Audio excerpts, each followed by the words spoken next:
اگر آپ چاہتے ہیں کہ ہمارے گھر سے بیماریاں دور ہو جائیں، اگر آپ چاہتے ہیں کہ ہمارے گھر سے پریشانیاں دور ہو جائیں، اگر آپ چاہتے ہیں کہ ہمارے گھر میں امن و سکون قائم ہو جائے، گھر میں محبتیں قائم ہو جائیں، ہمارے گھر میں اتفاق اور اتحاد قائم ہو جائے، تو اس کے لیے آپ کو ایک عمل کرنا پڑے گا۔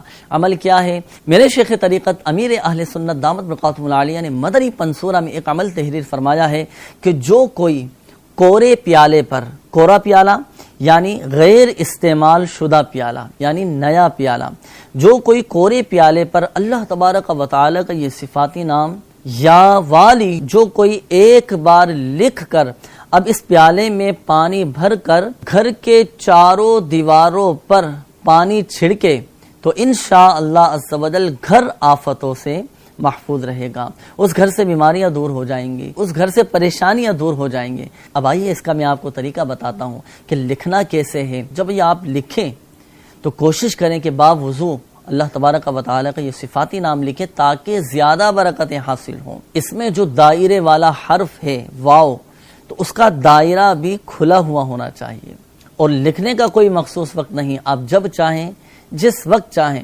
لکھ سکتے ہیں، لیکن اگر اچھی نیتیں شامل کر لی جائیں تو انشاءاللہ عز و جل ثواب بھی اللہ پاک کی رحمت سے حاصل ہو۔ یہ جب میں واقعہ تفسیر قرآن میں پڑھ رہا تھا، میں اس کو کیوں آج بیان میں شامل کیا یہ بھی آپ کو بتاؤں گا۔ میں جب پڑھ رہا تھا تو یقین کریں جی نہیں چاہ رہا تھا کہ قرآن کو بند کیا جائے، اگلی آیت پڑھوں آگے کیا بیان ہوا، اگلی آیت پڑھوں آگے کیا بیان ہوا۔ آپ ذرا سنیے گا، اب وہ تلاش کرنے آ گئے تھے مگر ان کو نظر کیا آیا، انہوں نے دیکھا کیا؟ اب دیکھیے گا حضرت موسیٰ کی قسمت۔ اب قرآن کیا کہتا ہے؟ فَلَمَّا أَتَاهَ نُودِيَ يَا مُوسَىٰ، پھر جب آگ کے پاس آیا، حضرت موسیٰ آگ کے پاس آئے تو انہیں ندا فرمائی گئی، انہیں آواز لگائی گئی، انی انا ربک فاخلع نعلیک انک بالوادی المقدس طوی، فرمایا گیا بے شک میں تیرا رب ہوں تو تو اپنے جوتے اتار دے، بے شک تو پاک وادی طوا میں ہے۔ آپ تو آگے گئے تو آپ کو ایک روشن درخت نظر آیا، چمکتا ہوا درخت، اس پر انوار و تجلیات کی بارش ہو رہی تھی۔ حضرت موسیٰ اس درخت کے قریب جاتے، وہ درخت دور ہو جاتا، اب رک جاتے درخت قریب آ جاتا، اب جتنا قریب جاتے درخت دور ہو جاتا، اور پھر اس درخت سے آواز آئی کہ اے موسیٰ میں تیرا رب ہوں۔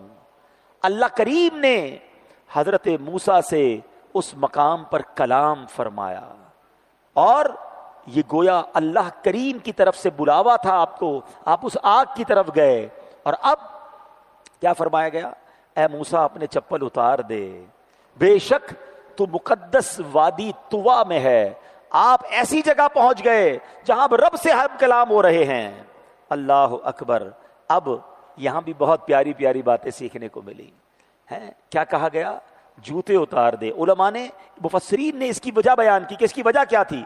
فرمایا کہ اللہ کی بارگاہ میں، اچھی بارگاہ میں، پاک جگہوں پر جوتوں کو اتار دینا چاہیے، یہ انبیاء کا طریقہ ہے۔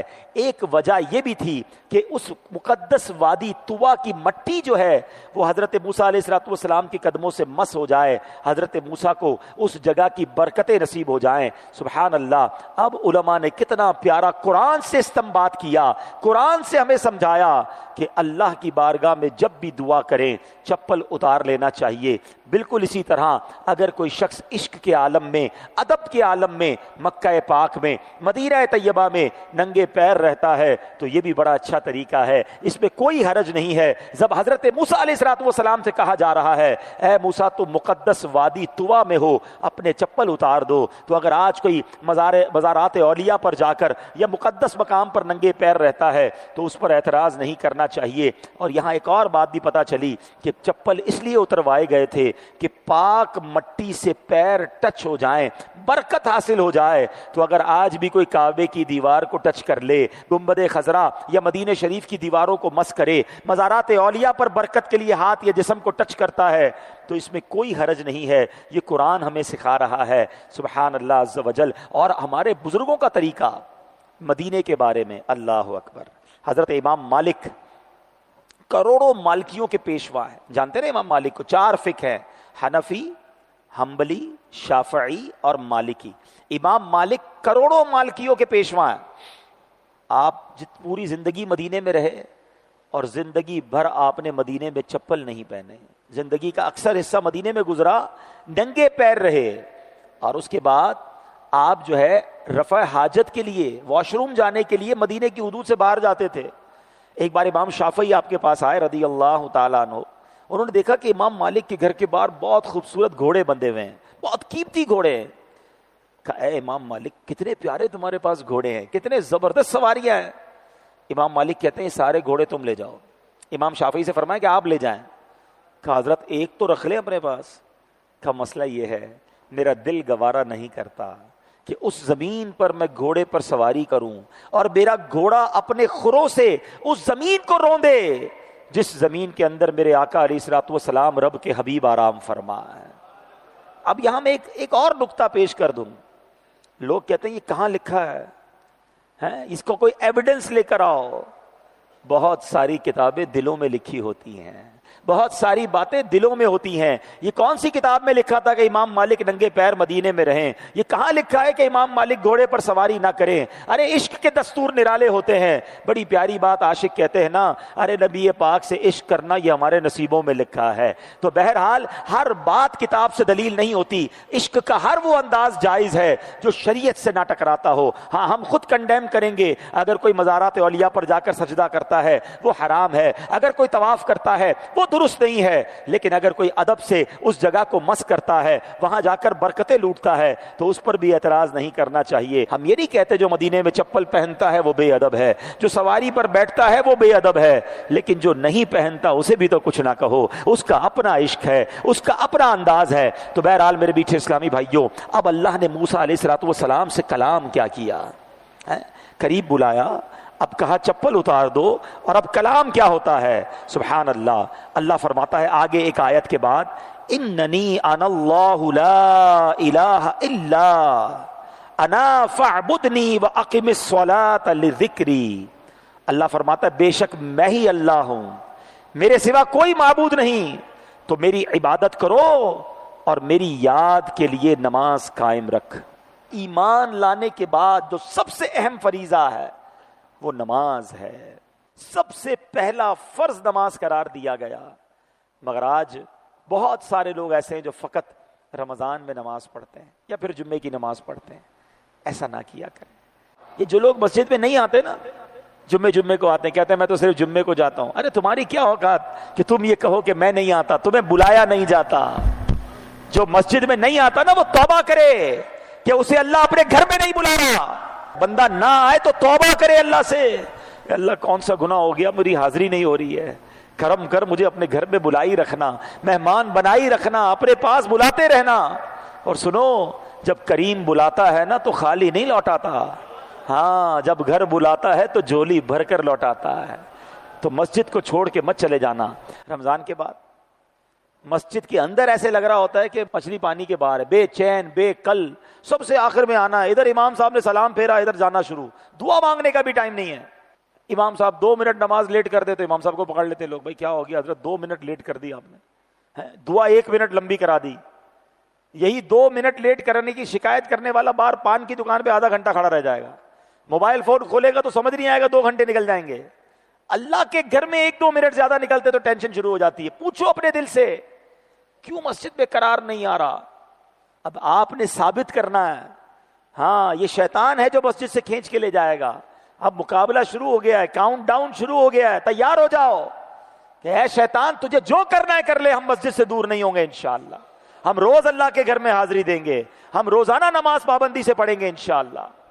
تو اللہ نے قرآن میں حضرت موسیٰ سے فرمایا، اپنی عبادت کرنے کے حکم کے بعد یعنی ایمان کے بعد اگلا جو پہلا فرض بیان فرمایا، جو بات بیان فرمائی وہ نماز فرمائی۔ اچھا پھر آگے جو اگلا جملہ علماء فرماتے ہیں کہ اللہ نے جو فرمایا نا وہ عاقب الصلاۃ لذکری، نماز پڑھو میرے ذکر کے لیے۔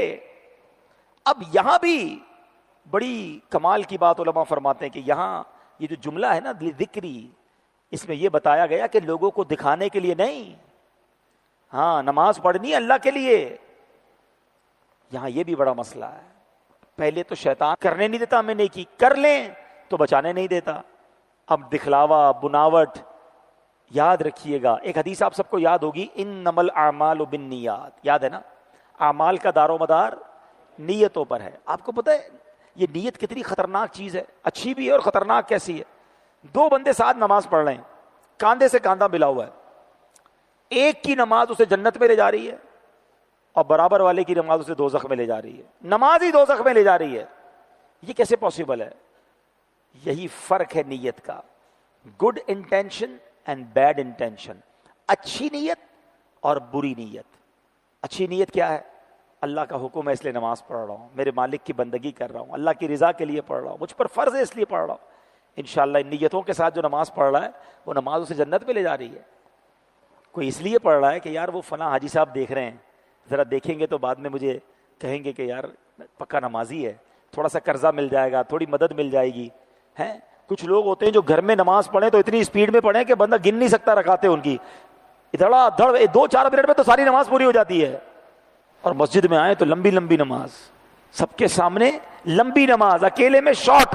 دل سے پوچھو کہ یہ یہاں جو آ کر نماز لمبی ہو گئی، دعا لمبی ہو گئی، سجدے لمبے ہو گئے، تلاوت لمبی ہو گئی، اگر اس میں یہ نیت شامل ہے کہ لوگوں کو پتا چلے کہ ماں بدولت کتنے بڑے نمازی ہیں، یہاں صلاۃ التسبیح نہیں چھوڑنی، گھر میں نفل نہیں پڑھنے، فرق دیکھیں، اپنے آپ سے پوچھے، اگر کے ساتھ ٹیگ کر رہا ہوں یہ سب اس لیے ہے کہ لوگوں کو پتا چلے میں کیسا ہوں، تو پھر تو یہ نماز اللہ کے لیے نہ ہوئی نا۔ اس کو ریاکاری کو انگریزی میں کہا جاتا ہے آسٹنٹیشن، بناوٹ، دکھلاوا۔ اس کے بارے میں علماء نے یہاں تک لکھا کہ یہ شرک اصغر ہے۔ شرک اصغر کا مطلب یعنی چھوٹا شرک ہے۔ اس کی وجہ کیا ہے کہ جب بندہ اللہ کی عبادت کسی اور کو دکھانے کے لیے کرے، واہ واہ کے لیے کرے، تو یہ اللہ کے لیے تو نہ ہوئی نا۔ تو یہ غور کرنا ہے، اپنی نیکیوں کو بچانا ہے۔ آج بہت برا حال ہے، صدقہ دیتے تو سب کو بتاتے ہیں، نماز پڑھیں تو سب کو بتاتے ہیں، بہت ساری ایسی چیزیں ہیں، بہت ساری ایسی عبادتیں ہیں۔ میں ایک بلکہ سوال کر لیتا ہوں، چلیں سب سے چیک کریں اپنی زندگی میں ایسی کتنی نیکیاں ہیں ہمارے پاس جو میں جانوں اور میرا رب جانے۔ سوال کرو اپنے آپ سے، اکیلے میں بیٹھ کے چیک کرنا، پوری زندگی کو چیک کر لو۔ کوئی ایک نیکی ہے، کوئی 2 نیکیاں ہیں، کوئی 10 نیکیاں ہیں جو کسی کو نہیں پتا دنیا میں، بس میں جانوں اور رب جانے۔ ہمیں تو نیکی کرنے کے بعد پیٹ میں درد شروع ہو جاتا ہے، یار کسی طرح بتاؤں تو صحیح میں نے آج کتنے درود پڑھے، کہ کچھ نہیں تو تسبیح کا رخ ادھر کر دیں گے تاکہ نظر پڑ جائے کہ بھائی 5200 بار درود پاک ہو گیا ہے حضرت کا، ارے ماشاءاللہ ماشاءاللہ۔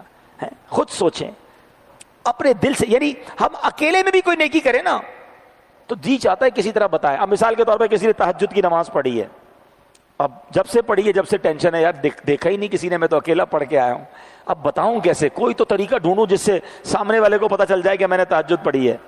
تب کبھی کبھی کیا بہانہ کرتے ہیں لوگ، یار آج بہت تھکا ہوا ہوں۔ اچھا خیریت تو ہے، کیوں تھکے ہوئے؟ بس وہ تہجد سے اڑ گیا تھا نا۔ اچھا ماشاءاللہ آپ تہجد بھی پڑھتے ہیں؟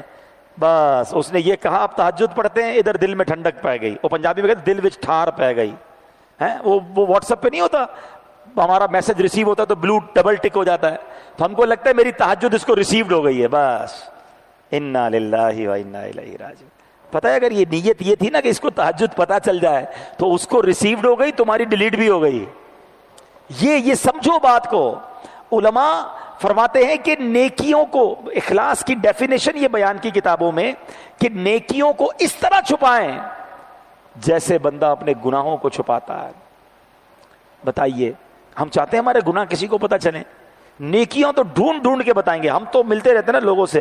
اب جہاں گئے بیٹھے بغیر کسی موضوع کے، حاجی صاحب شروع ہو گئے، الحمدللہ میں رجب شعبان رمضان 3 مہینے کے روزے رکھتا ہوں، اللہ نے بڑا کرم کیا ہے، تہجد کا بھی بڑا اہتمام ہوتا ہے، الحمدللہ 2005 سے ہر سال عمرے پہ جاتے ہیں، 2012 میں حج میں بھی کیا گیا تھا، وہ ہمارے علاقے میں جو مسجد بنی تھی اس کی چھت بھی ہم نے ڈلوائی ہے۔ بندہ بولے آئی صاحب کس نے پوچھا ہے آپ کیا کیا نیکیاں کرتے ہیں؟ 15 سال پرانی نیکیاں گنوا دی ساری 15 منٹ کے اندر۔ ارے آج صبح آپ نے جھوٹ بولا تھا یہ یاد ہے؟ آپ کو 10 سال پرانا حج یاد ہے؟ تھوڑی دیر پہلے موبائل اٹھایا تھا اور اس موبائل نے آپ کو ایک حرام کام کروا دیا، حرام دکھا دیا، وہ یاد ہے؟ اس کی توبہ کر لی؟ نیکیاں یاد ہیں اور گنوانی ہیں، بار بار گنوانی ہیں۔ ایسا نہ کرو، یہ شیطان کے وار کو سمجھو۔ قرآن کی یہ آیت ہمیں بتا رہی ہے کہ عبادت کرنی ہے اللہ کے لیے۔ مگر یہاں پہلے کہتے تھے نیکی کر دریا میں ڈال، اب نیکی کر فیس بک پہ ڈال. ہر بندے کے پاس جناب اپنا اکاؤنٹ بنا ہوا، ادھر تصویر شیئر. ہمارا تو بس نہیں چلتا اپنا موبائل آگے رکھ کے نماز بھی لائیو کرتے رہے کہ دیکھو کتنے سجدے کیے میں نے، کتنا لمبا سجدہ کیا ہے. کعبے کو پیٹ کر کے تصویریں کھنچوا رہے ہوتے ہیں. اب خود سوچیں. دیکھیں اچھا اب شیطان اتنا مردود ہے کہ جو میں یہ باتیں کر رہا ہوں نا، تو اس میں بھی شیطان ہمیں اپنے بارے میں نہیں سوچنے دے رہا ہوگا، ہمیں کوئی اور یاد آ رہا ہوگا. یہ مولانا صاحب بالکل صحیح کہہ رہے ہیں، وہ ہمارے حاجی صاحب ہے نا، جب بھی چندہ دیتے ہیں مسجد میں اعلان بھی کرواتے ہیں، تصویریں بھی لگاتے ہیں. ارے اللہ کے بندوں، میں کسی کے لیے نہیں کر رہا بیان، میں آپ کے لیے اور اپنے لیے کر رہا ہوں. لیفٹ رائٹ کسی کو نہیں دیکھو، کیونکہ ہمارے پاس we have no parameter to جج اینی بڈی. میں اور آپ کے پاس کوئی ایسا پیمانہ نہیں کہ ہم کسی اور کو جج کر لیں کہ دکھاوے کے لیے کر رہا ہے. وہ جانے، اس کا عمل جانے. انما الاعمال بالنیات، ابھی تو حدیث بیان کی ہے. ہو سکتا ہے کوئی اس لیے اعلان کرتا ہو کہ مجھے دیکھ کے باقی لوگ بھی چندہ دیں، مجھے دیکھ کر باقی لوگ بھی عبادت کریں. اس کی نیت اسے پتا ہے. اپنے دل سے پوچھو، میرے دل میں کیوں گھبراہٹ شروع ہو جاتی ہے، ٹینشن شروع ہو جاتی ہے کہ یار کسی طرح کسی بہانے سے بتاؤں تو صحیح میں نے کون سا عمل کیا ہے. پھر سوال پوچھو اپنے آپ سے، ایسی کتنی نیکیاں ہیں جو میں جانوں اور میرا رب جانے؟ اگر نہیں ہے، بالفرض جواب یہ آتا ہے کہ ایک بھی نہیں ہے، تو آج سے تو ایسی نیکیاں کرنا شروع کر دو نا کہ بس میں جانوں اور رب جانے. ایک بار فرشتوں میں ایک بحث شروع ہو گئی کہ اللہ کی سب سے طاقتور پاورفل مخلوق کون سی ہے. تو ایک فرشتے نے کہا کہ پہاڑ، ماؤنٹینز. پہاڑ تو اللہ نے زمین کو ساکت کرنے کے لیے، زمین کو مضبوط کرنے کے لیے میخوں کی طرح گاڑے ہیں نا، تو پہاڑ بڑے مضبوط ہیں. ایک فرشتے نے کہا نہیں، لوہا. لوہا تو پہاڑ کو بھی کاٹ دیتا ہے. تیسرے نے کہا نہیں، آگ. آگ تو لوہے کو بھی پگھلا دیتی ہے. چوتھے نے کہا پانی. پانی تو آگ کو بھی بجھا دیتا ہے. اگلے نے کہا ہوا. ہوا تو پانی کو بھی بہا کے لے جاتی ہے. Confusion, debate. اب فرشتوں نے کہا اللہ سے ہی پوچھتے ہیں کہ یا اللہ تو ہی بتا دے، تیری سب سے پاورفل طاقتور مخلوق کون سی ہے؟ سنو رب کی طرف سے کیا ارشاد ہوتا ہے. فرمایا میرا وہ بندہ جو دائیں ہاتھ سے صدقہ کرے اس کے بائیں ہاتھ کو پتہ نہ چلے، وہ میرا سب سے پاورفل بندہ ہے، وہ سب سے طاقتور مخلوق ہے. اس کا مطلب پتہ ہے کیا؟ وہ یہ ہے بڑا مشکل. اگر آسان ہوتا تو اتنا بڑا تھوڑی ٹیگ مل جاتا. ہاں ادھر چندہ دیا، ادھر ٹینشن شروع. کچھ تو بتا، کچھ تو دعا خاص والی. امام صاحب میں نے پنکھے لگائے، ہم نے افطاری کا انتظام کروایا، ذرا نام لے کر اچھی والی دعا کرانی ہے. سوچ لو اگر یہ اس لیے ہے، امام صاحب اگر یہ بھی دعا کرا دے کہ یا اللہ جس نے افطاری کروائی ہے اس کو جنت کی افطاری عطا فرما دے، جنت کے میوہ عطا فرما دے، تو دعا مل گئی نا تمہیں. یار امام صاحب نام نہیں لیا آپ نے. اب خود سوچے، یہ نام لے کر، اللہ کو نام نہیں پتا تھا، اللہ کو پتا تھا، نمازیوں کو نہیں پتا تھا نا. سب کو پتا کیسے چلے گا کہ میں نے افطاری اتنے خرچہ کیا، آپ نے نام ہی نہیں لیا. ناراض ہوتے ہیں آ کر. ہاں ناراض. ٹھیک ہے ہماری اس مسجد میں شاید نہ ہو ایسا انتظام، ورنہ میں کیا بتاؤں، کئی ملکوں میں تو مجھے اچھی طرح یاد ہے. یو کے میں ہم گئے تو وہاں جمعے کی نماز سے پہلے آخری 5 منٹ نارمل مسجدوں میں ایک اہتمام ہوتا ہے. حالانکہ لوگ آتے ہی آخری 5 منٹ میں، یہ تو ٹائم ہوتا ہے بیان کرنے کا، کوئی اچھا پیغام دینے کا، کوئی دین کی بات بتانے کا. اب امام صاحب بیچارے مجبور ہیں، ان کو اتنی لمبی لسٹ ملے گی، وہ 5 منٹ پہلے کھڑے ہو جائیں گے. فلاں حاجی صاحب نے 5 پاؤنڈ دیے ہیں، فلاں نے 10 پاؤنڈ دیے ہیں، فلاں نے 4 پاؤنڈ دیے ہیں، فلاں نے 12 پاؤنڈ. اب اتنی لمبی لسٹ وہ پڑھیں گے. میں تو ایک بار امام صاحب کو کہا، میں نے کہا یہ آپ کیا کرتے ہیں، یہ آخری 5 منٹ تو بیان کرنے کے. کہا کیا کریں حضرت، جس کا لسٹ میں نام نہیں لیتے اگلے جمعے پیسے ہی نہیں دیتا ہے. اب اپنے دل سے پوچھیں، یہ نہ کریں اللہ کی رضا کے لیے. میں جانوں میرا رب، یہ جملہ یاد کر لو آج. ایسی نیکی کرنی ہے کہ میں جانوں میرا رب جانے. آئے ہائے، اس کا مزہ بھی اور ہے. وہ حدیث پاک ہے نا کہ جن کو اللہ کے عرش کا سایہ نصیب ہوگا، جن خوش نصیبوں کو، ان میں ایک خوش نصیب ایسا بھی ہوگا. 7 قسم کی کیٹیگریز ہیں، کبھی موقع ملا تو وہ بیان بھی کریں گے. 7 قسم کی کیٹیگریز ہیں، اس میں ایک قسم کا بندہ وہ ہے کہ جو اکیلے میں رب کو یاد کرے اور اس کی آنکھوں سے آنسو بہ نکلے. ہم اجتماع میں، محفلوں میں تو رو پڑتے ہیں، نعت میں بھی آنکھوں میں آنسو آ جاتے ہیں. کبھی اکیلے میں اللہ کو یاد کر کے آنسو بہائے؟ ہاں اکیلے میں. بس میں جانوں میرا رب جانے. تہجد میں اٹھیں، کونا پکڑ لیں، جانماز بچھائیں، اللہ سے عرض کریں، اپنی گناہوں کی معافی مانگیں، اکیلے میں روئیں. اچھا پھر اکیلے میں رو کر بعد میں بتائیں بھی نہ کسی کو کہ وہ امام صاحب نے، مولانا صاحب نے بیان کیا تھا تو آج میں وہ والا کام کر لیا، میں اکیلے میں رو گیا. تو وہ پھر وہی بات ہی بات ہو گئی، سب کو بتا دیا. میں جانوں میرا رب جانے. اللہ مجھے بھی ایسی عبادتیں نصیب فرمائے، آپ کو بھی نصیب فرمائے۔ ایک حدیث سنا دیتا ہوں عید الفطر کے حوالے سے، کیا خوبصورت دن ہے، اور یہ جو لیلۃ الجائزہ جسے کہا گیا، جو چاند رات ہوتی ہے، پلیز یہ رات غفلت میں مت گزاریے گا۔ حضرت سیدنا عبداللہ ابن عباس رضی اللہ تعالیٰ عنہما کی ایک روایت میں یہ بھی ہے کہ جب عید الفطر کی مبارک رات تشریف لاتی ہے تو اسے لیلۃ الجائزہ یعنی انعام کی رات کے نام سے پکارا جاتا ہے۔